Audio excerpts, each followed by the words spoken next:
medyo naghupaan paralitan nin potok. Duman tabi mga tugang sa Middle East. Kaya sabi, may pigalalauman na pagbaba sa presyo kan mga produktong petrolyo na pigpapauto bagatabi mga tugang kada aldaw nin Martes alas 6 an pagkaaga.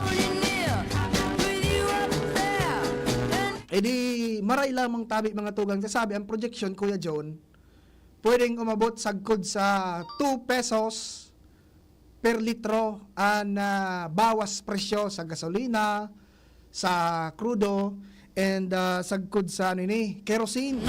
Baad lamang Kuya John, magdakol-dakol naman ang atado kan gulay. Kata, pagmahal ang presyo kan produktong petrolyo Kuya John, lalo na ang kerosene, dahil man masyado mina dagdag presyo ang mga paninda sa karinderiya. Di ba? Dahil man nagbago ang presyo, kundi nagdiit lang so atado. Nagdiit lang so atado. Sabi nga ni Sir Marca ito, ang platito mo niyan Kuya John kan isira sa mga karinderiya, ba? Pag ilingon mo, dakulon, panoon, pero ito palan, so platito may umbok sa tahaw. Diba? O di, at least, good news, tabi mga tugang, maski puro pa paano, makamati kita ni na rollback sa presyo kan na produktong petrolyo. Kan mga nakaagi bagang,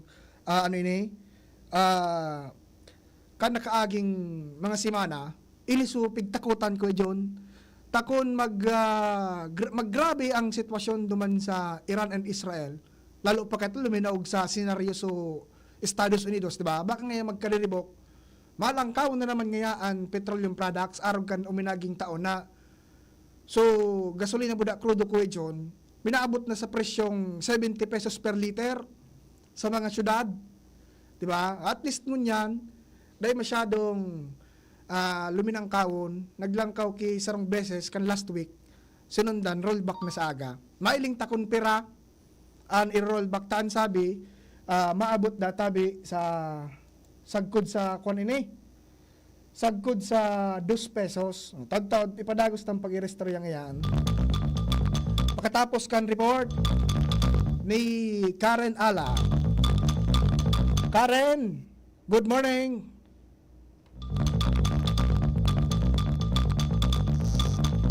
Karen. Hello? Yes, good morning Karen. Please go ahead. Thank you very much. Bago, sa ginibong sa reunion, bilibot na, natin emotional ang mga taga-kapitulo provincial sa Bago. Medyo lubog lang tabi, Jero, walat lang Karen tabi, medyo lubog ang boses. Medyo lubog digdi sa kuhan. Sayang kan report ni Karen, kung medyo ba ko klaro. Alat lang tabi, Miss Karen. Okay po. Ayuson talangan kuhan mo. Sabi sa kuya kan ibang paradangog, magayinon niya pagdangog ng boses ni Miss Karen. Sayang man. Sayang. Grabe man. Sige na tabi, Miss Karen.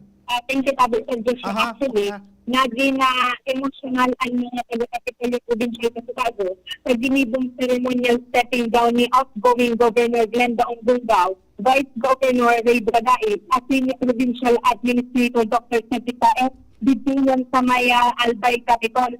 Ang ceremonial stepping down na ini, tanda na kan sa indang formal na pagbaba na sa Kapitolyo at in official ng pagtapos kan sa indang termino at in servisyo sa gobyerno provincial kan Albay.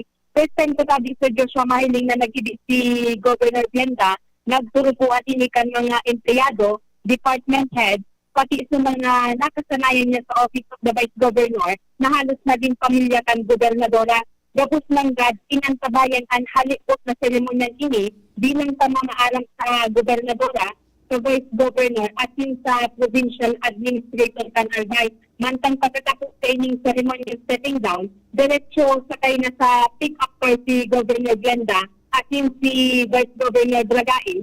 Tanganing sabay na lumaog at yung i-welcome ang pwede nila duman sa Tabaco City. Dahil lang sa epektibo baga at siya na ugpo, Mayor na kan siyudad kan Tabaco, si Vice Governor Ray Bragain, at yung si Vice Mayor si outgoing Governor Glenda Ongdongao, Vice Mayor naman kan Tabaco. Mantan ini si Dr. Cedric Daep, magiging naman na Chief of Staff ni Congressman Adrian Salceda kan 3rd District, halagat ang sa iyang opisina, digdinon sa may Nilo Hotel. So sa nung tabi Sir Joshua, tinagaan tabayan kan DCGB News, ang formal na pag-asumir o digdin sa Kapitolyo ni Governor Noel Rosal bilang magiginang bagong gobernador kan probinsya ni Albay. Epektibo na iyan, ngunyan na ugto. Kaya ngunyan, nakabantay kita actually, pagkatapos ng ceremonial stepping down ni Governor Glenda Ongdongao, to kampo ni Governor Noel Rosal, dilayaon na sa baba, dilayaon na sa security, and may mga nagpaparantay na sa opisina ang i-assume ni Governor Noel Rosal. Iyan muna ang initial na informasyon tigit sa Kapitolyo Provincial, Karen Ala, SCGB News. Thank you, Karen.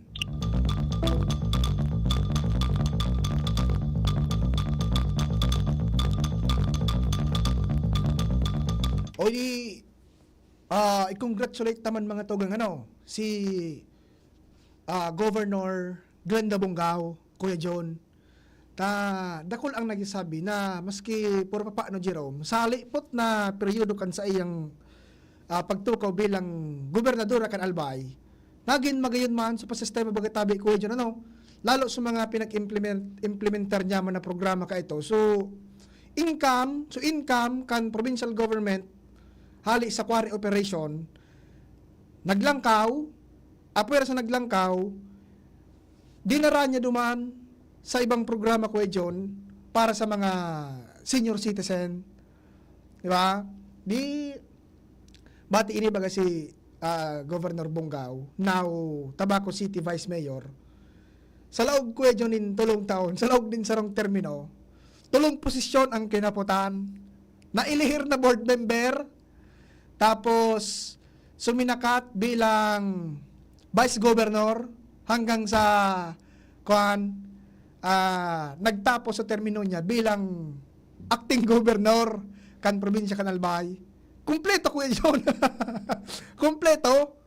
Tapos mabalik naman siya pero duman ang mga tugang sa siyudad kan Tabaco bilang Vice Mayor ni elected Mayor Ray Bragais. Di emotional palanso naging seremonya kasubago dyan sa Kapitolyo Provincial. Di ba? Dagdagan tahan istorya mga tugang.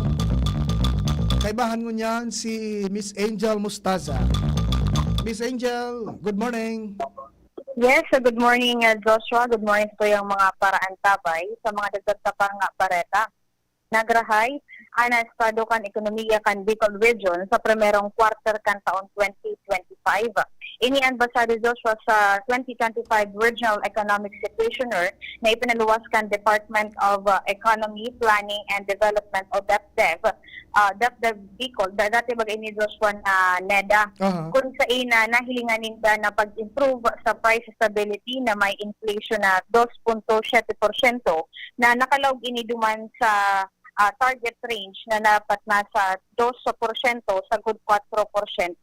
Sa ibong kaini, Josh, nanotaran ang kadipisilan o hagyat sa lado kan unemployment kan sa inaglangkaw sa 1.5% ang mga Bicolanong wara nin trabaho as in itong underemployed o itong underemployment na nasa 29%.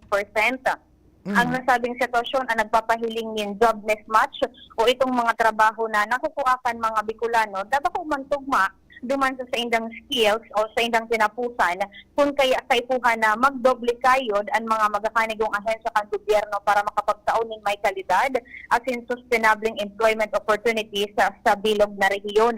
Nakakahampang man sa signifikanteng hagyat sa primerong quarter kan taon 2025 ang lado kan Department of itong agriculture sector, particular na ang DA Bicol, sa paglansar ng mga intervention lalo na tangunyan, may mga kadipisilan, may mga hagyat na pigakahampang dahil sa climate change.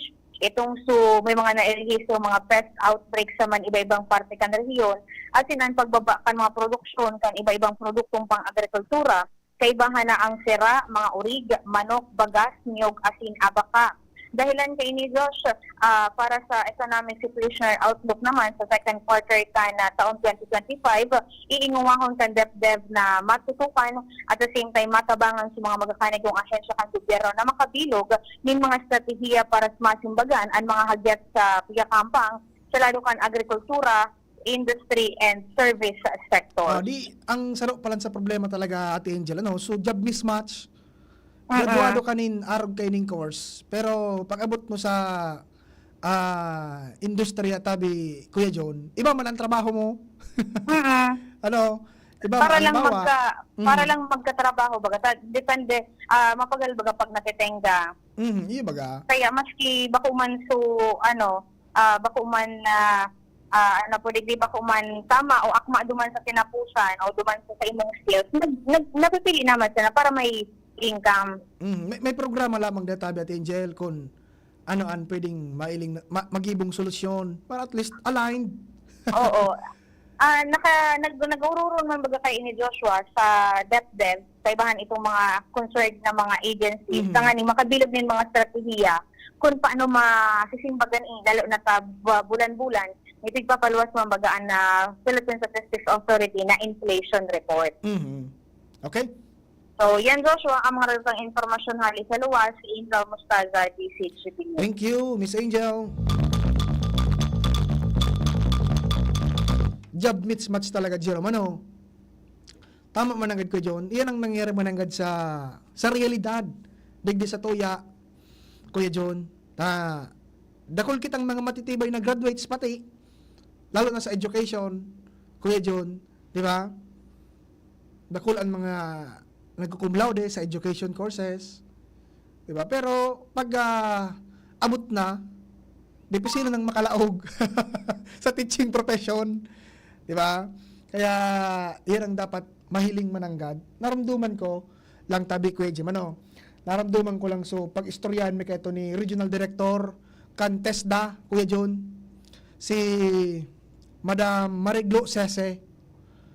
Ang strategy ninda sa TESDA, nakikihuron sinda sa mga industriya, sa mga negosyante, Kuya John.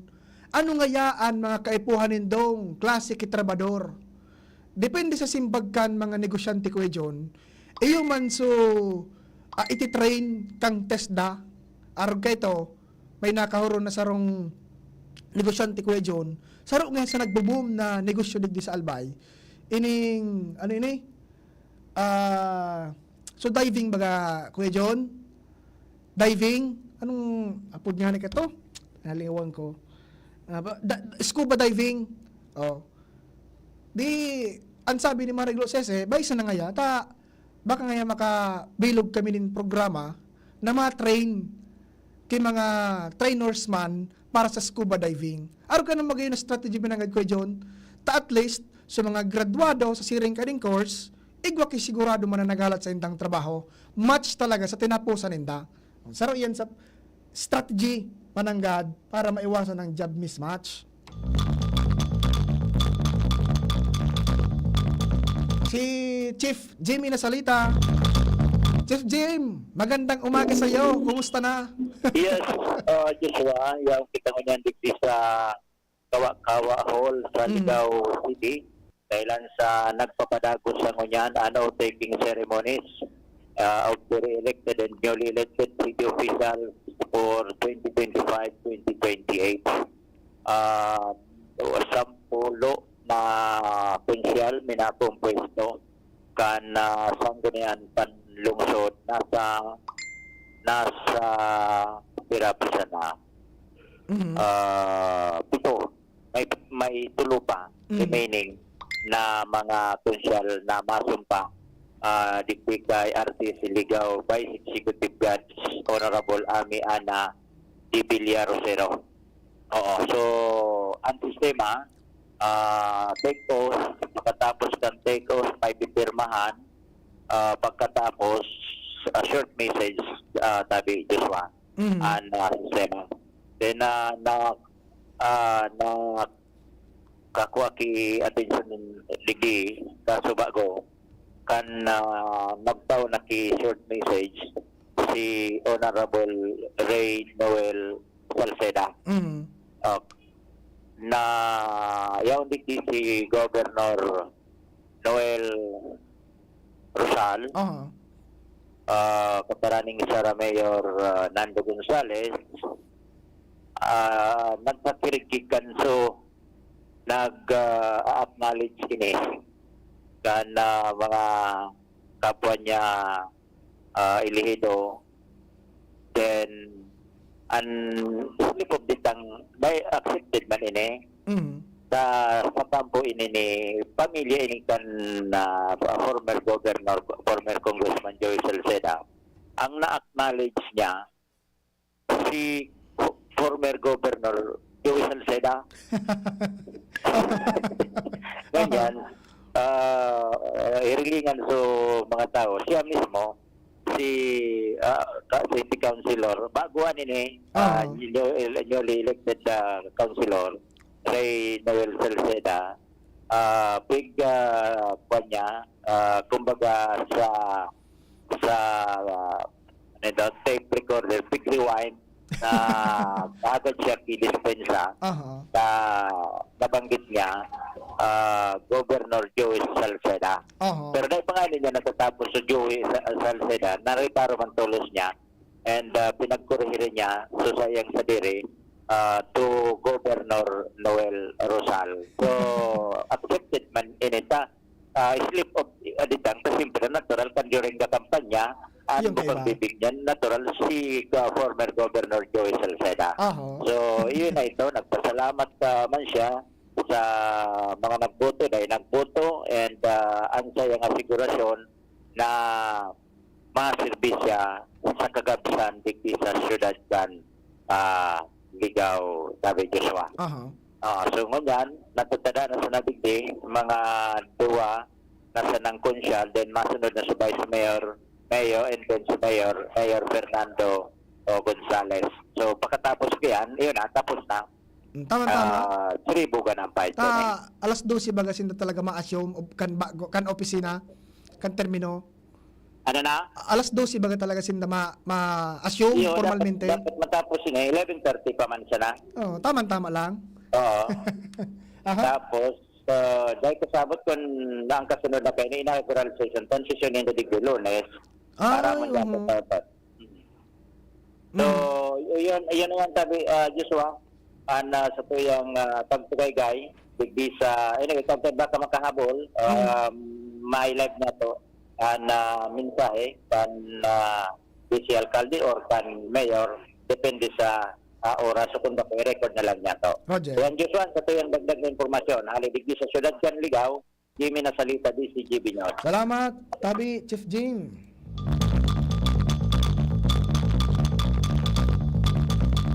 Ayan, Tabi, mga tugang sa Ligaw City. Pigiling ako ni Ate Casey. Time check na kaya. Abay na Tabi, mga tugang. Tama ining nag-text sa Kuya John Palan. Sabi digdi sa kuya ni 2588. Hindi lang ngayon naging acting governor si Ma'am Glenda Bungao. Naging full-fledged patabi governor kan Albay. Sir Joshua pa siguro. Tama manangad Kuya John. Bako sa manangad din acting capacity, naging full-fledged manangad palan talaga na governor kan na probinsya kan Albay. Sabi man ni 8811, dahil ngayang problema sa gasolina, ining kataning minataga DPWH. Ano ini? Tulong bulan na siya nagtuturog sa auto niya. Magdamag, naga-aircon pa, naga-andaraan na makina. Sir, malingahot dyan. Malingahot dyan, perme. Anyway, Tabi, mga tugang, taod-taod din ba pa niya itong pag-irestorya, alas 11:31. An oras hatod sa Indokal. Artisan Joint Supplement. Bumabagal ang galaw dahil sa joint pain at arthritis. Mag-Artisan. Plemex for kids. Mommies, agapan agad ang ubo at plemang nakabara. Pambatang lagundi. Plemex! Optin Lutein Capsule. Alagaan ang paningin sa tulong ng Optin. Kitang-kita ang kalusugan ng mata. Plemex. Pag may ubo o hika, Plemex agad. Basta lagundi, Plemex! Liver Aid Silimarine Capsule. Ang good drinks at good food, perfect combo. Isama pa ang Liver Aid. It's liver lover, boys! Red Horse Super, ang shot ng tropa. Ubo ng anak, nakababahala, baka plema. Para dyan, Plemex for Kids ang pambato ko. Ang Plemex for Kids ay gawa sa lagundi. Tinutunaw at pinalalabas ang plema. Ginhawa para sa bata, peace of mind para kay mommy. Camille Prats Yambao po, nagpe-flex for Plemex. Pambatang lagundi, Plemex! Vitex Segundo L is the generic name of Plemex for kids. If symptoms persist, consult your doctor. Mommies, agapan agad ang ubo at plemang nakabara. Pambatang lagundi, Plemex! Coronavirus ba ang hadlang sa pag-aaral ninyo? Andito na ang Southern Luzon Technological College Foundation Incorporated ay gumawa ng hakbang sa mga gustong mag-aral sa junior, senior high school at kolehiyo. Ang SLTCFI ay handang umagapay sa mga mag-aaral upang may pagpatuloy ang kanilang pag-aaral at pagharap sa new normal o sa makabagong panahon na ating kinakaharap. Sila ay nag-o-offer ng flexible blended learning o online or offline/modular classes. Kung may sapat na gadget o may maayos na internet connection, maaari niyang piliin ang online classes. At kung ang estudyante naman ay walang sapat na gadget at walang maayos na internet connection, maaari niyang piliin ang offline/modular classes. Sa ganitong paraan, malaki ang matitipid ng mga magulang, wala na silang iisipin na pamasahe, baon at iba pa na kinakailangan. Ngayon, mas magagabayan palalo ng mga magulang ang kanilang mga anak at higit sa lahat, masisiguradong mapaprotektahan pa sila sa mga pwedeng masagap sa labas tulad ng COVID-19. SLTCFI course offered junior high school, grade 7 to grade 10, senior high school, grade 11 to grade 12 with academic track, STEM, GAS, ABM, and HUMSS. College, Bachelor of Secondary Education, majors in English, Mathematics, and Filipino. Bachelor of Technical Vocational Teacher Education Program, Bachelor of Science in Business Administration, major in Human Resource Development Management, major in Business Process Service Management, and major in Financial Management, Bachelor of Tourism Management, Bachelor of Science in Computer Science, Bachelor of Science in Information System, Associate in Computer Technology. What are you waiting for? Enroll now in our online registration. Visit www.sltcfi.com/ENROL. And for more information, please contact us at 0977-147-3488.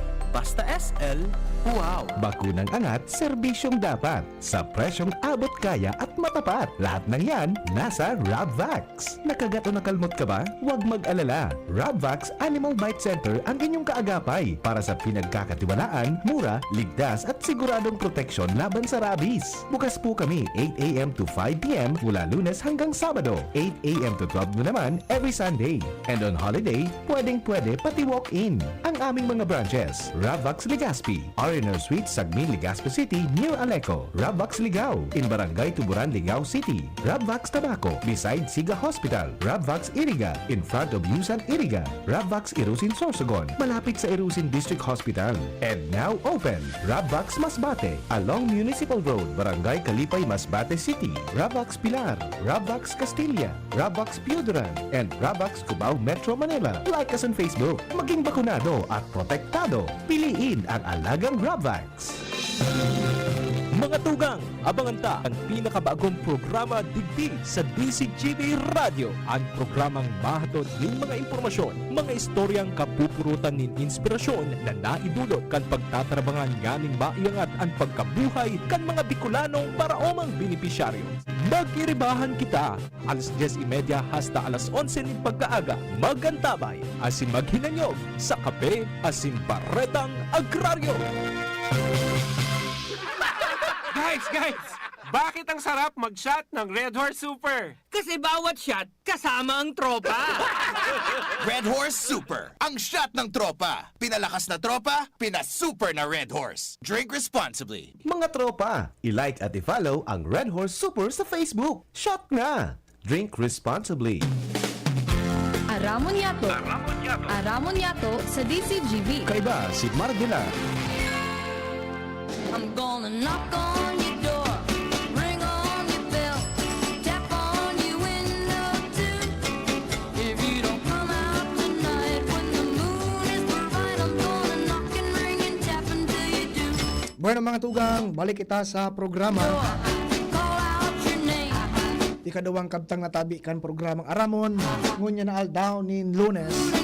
Bueno mga tugang, wala to umananggad ang nangyayaring turnover ceremony sa manlain-lain ng mga local government unit, sa mga provincial government, tabi Kuya June, dahilan ta sa mga elected and re-elected na mga opisyalis niya to, matuma posisyon ng tabi mga tugang, magpuon taod-taod na alas 12 nin udto.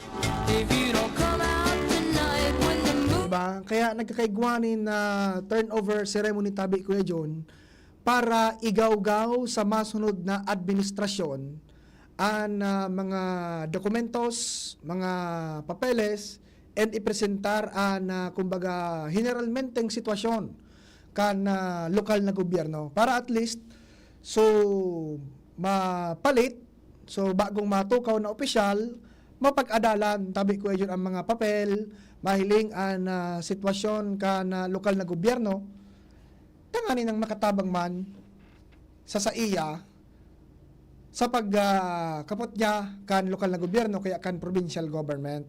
Diba? Kasabago, yaong kita duman sa munisipyo kan Daraga Albay, tanag kay Guama ni na turnover ceremony tabi Kuya June, si outgoing Mayor Junji Haushan, formal nang ipinalis ang ginaugaw ang mga dokumentos kan lokal na gobyerno, pasiring sa bagong matukaw man na mayor, si Mayor-elect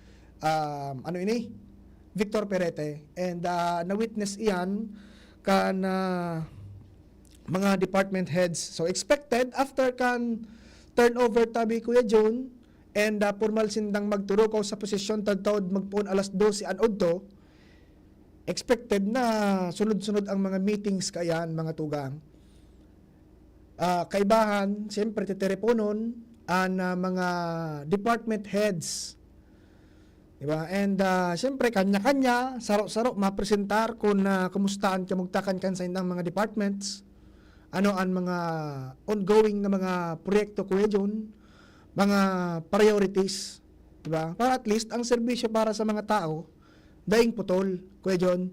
Magpuon June hanggang December ngunya na 2025 tabi mga tugang, ang budget siyempre kan sarong local government unit.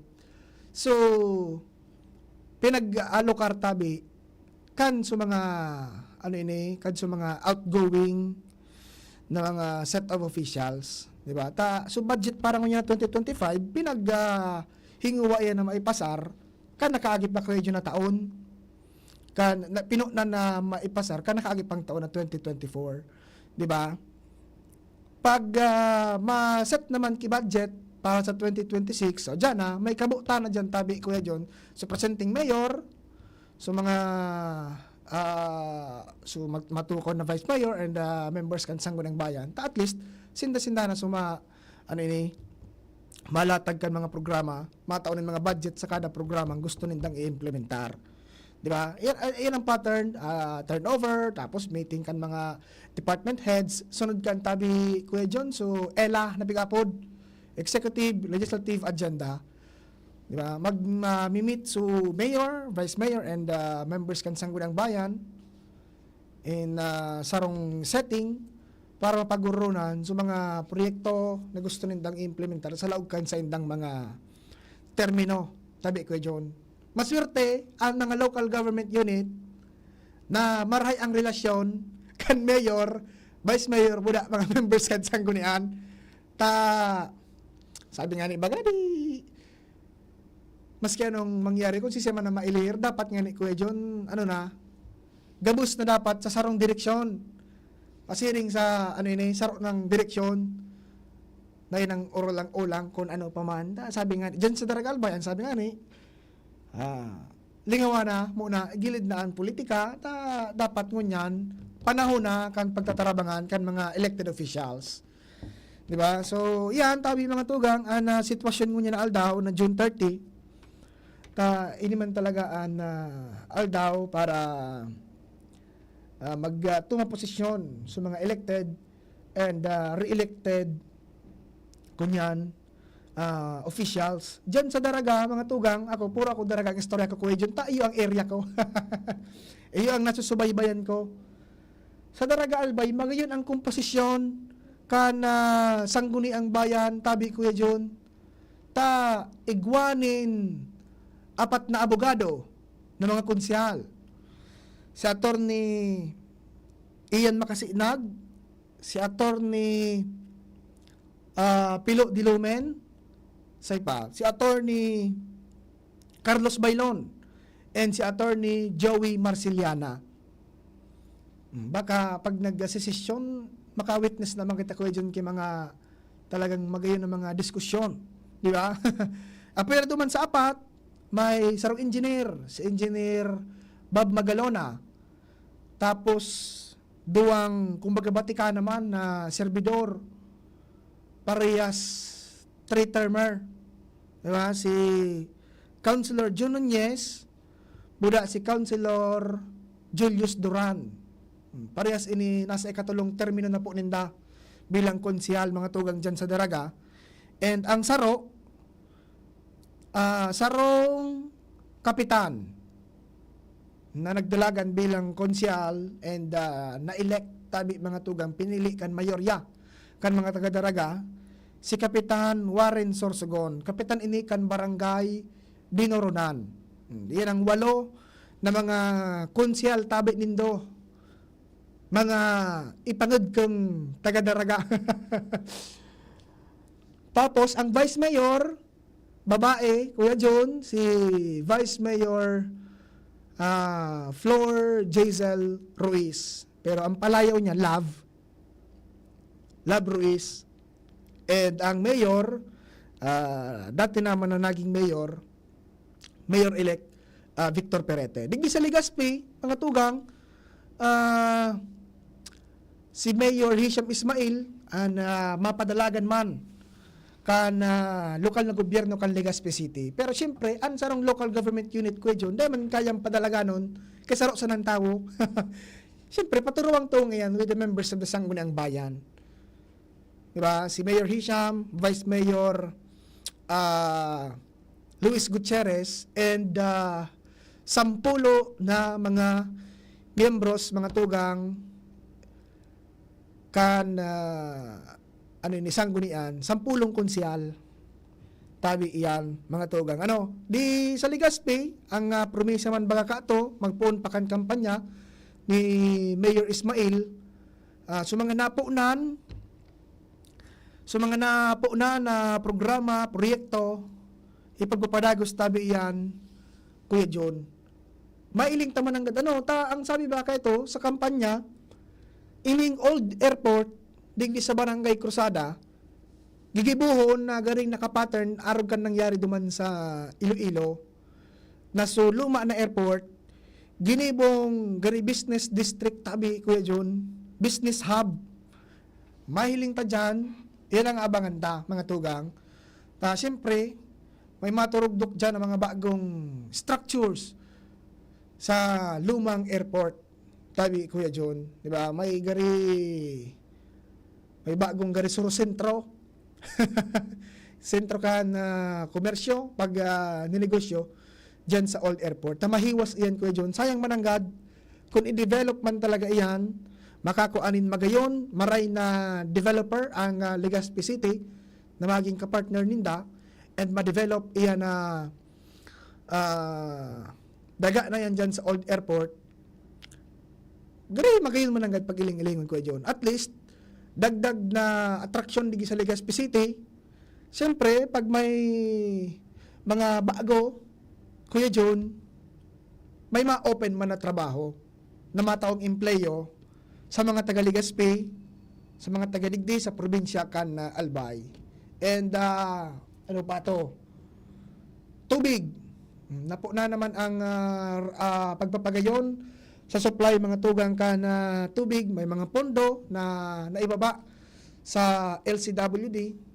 Pondo iyan, tabang man ka na sa tuyang gobyerno.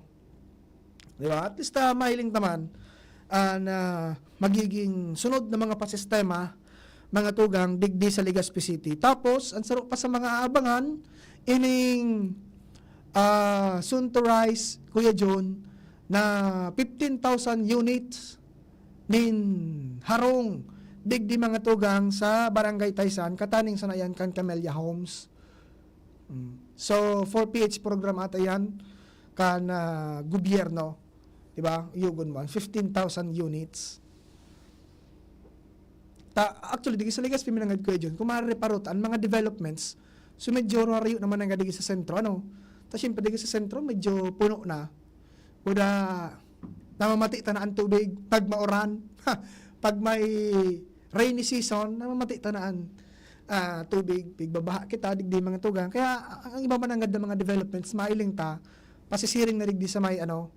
Actually, pag-discuss ini ni Mayor Ismail, ka naghampang sa mga members kan ACCI, Kuya John, naramdaman ko, ang mga developments mananggad, pwedeng mangyari, digdi na sa may mga, sa parte kan southern barangays, kan Ligas Bisita, taligas sa mismong sentro, pano na.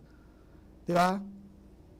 Tapos, kung magpasiring ka naman sa northern barangays, medyo data masiguro, ta syempre, mayon unit na yan eh. Pasiring ka na naman sa paanan kan mayon. So, talagang magayon, na ma-develop digdi sa may parting southern barangays. Kaya mahiling ta ibang mga bago na matugdok digdi sa Legazpi, kadaklan pasisiring managad dyan mga tuwang sa southern area. Pura na dyan sa may Barangay Taysan. Tadyan medyo mahiwas pa mananggad talaga tabi, Kuya John. Diba? Kaya yan ang mga aabangan tatabi mga tugang digdi sa Legazpi and duman sa Daraga, sa Ligao, Human Giraray, sa Daram kan liderato ni re-elected Mayor Fernando Gonzales, and sa Tabaco, mga tugang, si outgoing Vice Governor Ray Bragais, yun naman tabi ang matukaw na Mayor kan Tabaco. Di, dakol kitang mga aabangan mananggad tabi mga tugang, so mga naipromiso sa tuya, bantayan-tayan, na mautod ninda, ngunya na sinda, nasa kanya-kanyang termino na tabi, ang mga tugang, and magpuuntod-tod na udto. O di at least mapuuna sinda kan nasa indang kanya-kanyang termino tabi, Kuya John. I'm gonna knock on your door, ring on your bell, tap on you. O di, bueno, kasuod ma, Kuya John, nakaabot na digdi sa tuya, nakabisita na digdi sa Bicol Region, si Police General Nicolas Torre III, ang Chief kan PNP, digdi sa Pilipinas, tabi mga tugang ta. Kundi ko nasala, pinanginutan kayo ni General Torre, so blessing and inauguration tabi ko John, kan bagong Sorsogon City Police Station. Siyempre, after kan pagbisita, may command conference iyan, kaiba sa mga top officials kan PNP digdi sa Bicol. Kaiba siyempre dyan, si Regional Director Brigadier General Andre Dizon, di ba? And susug sa impormasyon, nagkaigwan ng simulation, Kuya John, kaya itong 5-minute response. Ini ang bago sa PNP, Kuya John. 5-minute response. Iyan baga ang mandato na ipigtao ni General Torres sa mga police station. Sa laog nin 5 minutos, dapat magkaigwana nin presensya kan police kunhain sa lugar na kinakaipuan an sa indang tabang, Kuya John. Siyempre, applicable na yan lalong-lalo na sa mga sa mga sentro, takon sa mga hararayong barangay, gumo, halimbawa, digi sa Legazpi, sa Kagbakong, ang lalo kung medyo harayo pang barangay, siyempre, dipisil mo lang nga diyan, di ba? Pero kung sa city, talagang dyan ta dapat mahiling na yaon mo nang ang marikas na responde, Kuya John. Saro yan sa mga challenge man ni General Torre. Kaya mailing naman ang God kung kayanon man yan digdi sa Bicol. Actually, nailing naman ang visibility talaga kan police dyan sa palibot. Pero may kung may nailing naman naka-standby.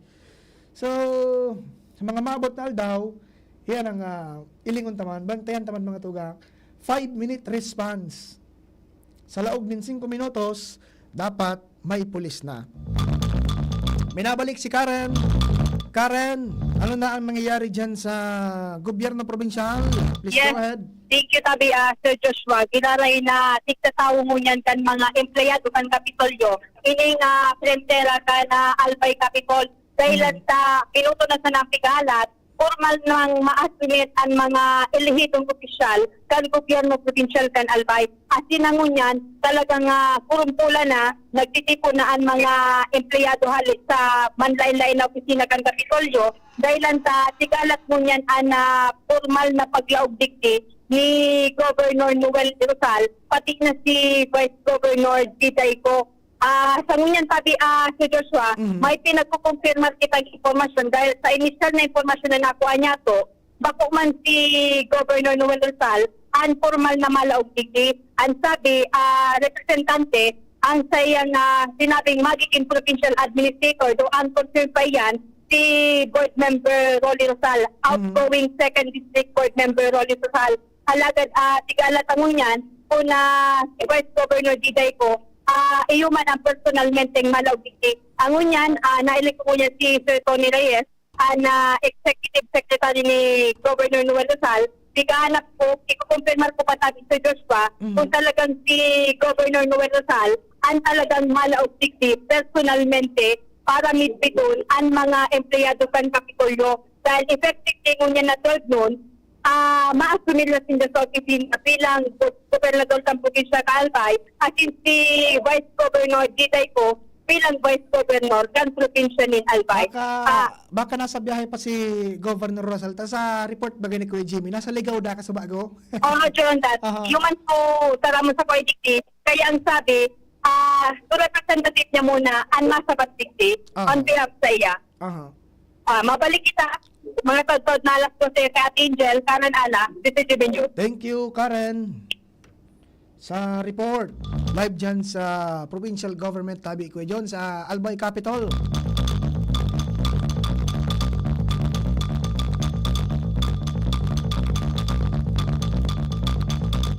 O di, paano tabi kayan mga tugang?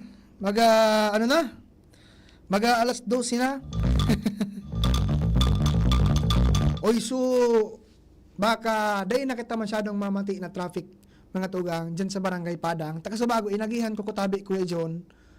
So, reblock mga tugang na portion kan tinampo sa Padang, bukas na, tabi Kuya John. Pero duman sa may Roinutan, mga tugang, yun ito susunod naman sigurong aasikasun.